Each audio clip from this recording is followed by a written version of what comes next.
The Biden administration getting the WNBA star back to America in a prisoner exchange for convicted Russian arms dealer Viktor Bout, known as the Merchant of Death.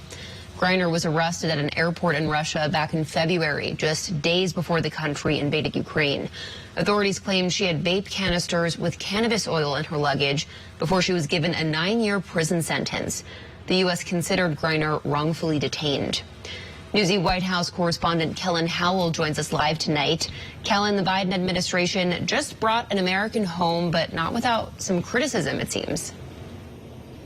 That's right, Bianca. There are many out there who say they are happy to see Brittney Griner brought back to the U.S., but feel that perhaps this was an uneven deal with Russia for her release. But today, the White House top national security spokesman hit back on that criticism, saying that U.S. officials were up until last week negotiating with the Russians for the release of both Griner and Paul Whelan, but said that it was just last week that it became impossible for them to get Whelan back home, and it was clear that only Griner would be returning.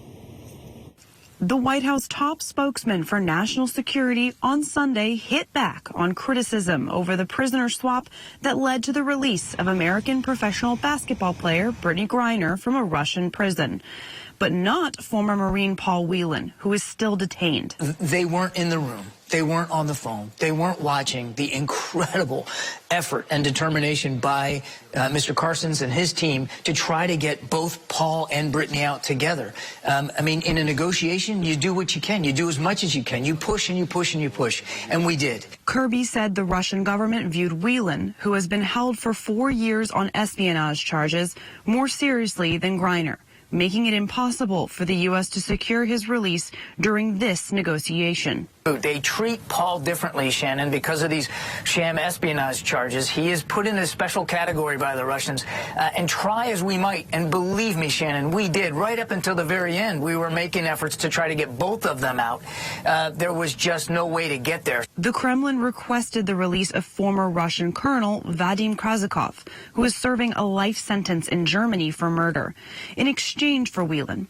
Kirby said Sunday that offer was not considered serious. And as I said at the time publicly, that just wasn't considered a serious offer. How can we get involved in that when he's not in our custody? But he also pushed back on criticism over the exchange of Griner for noted Russian arms dealer Viktor Bout. Nobody's doing backflips over there about the fact that Mr. Bout is a free man 6 years earlier than he would have been.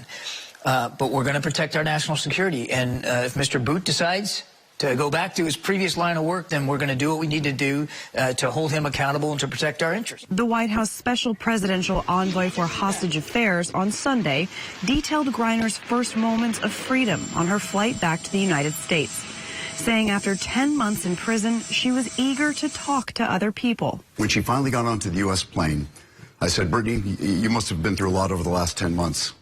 Here's your seat. Please feel free to decompress. We'll give you your space. And she said, oh, no, I've been in prison for 10 months now listening to Russian. I want to talk. Karstens said Griner spent 12 hours of the 18-hour flight talking with others on the plane. And she moved right past me and went to every member on that crew, looked them in the eyes, shook their hands, and asked about them, got their names, making a personal connection with them.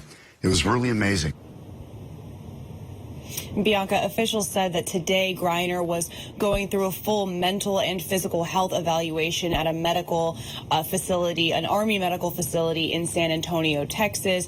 But on that flight, Carson said that she, to him, looked full of energy and fantastic. Back to you. Newsy's Kellen Howell outside the White House tonight. Thanks, Kellen.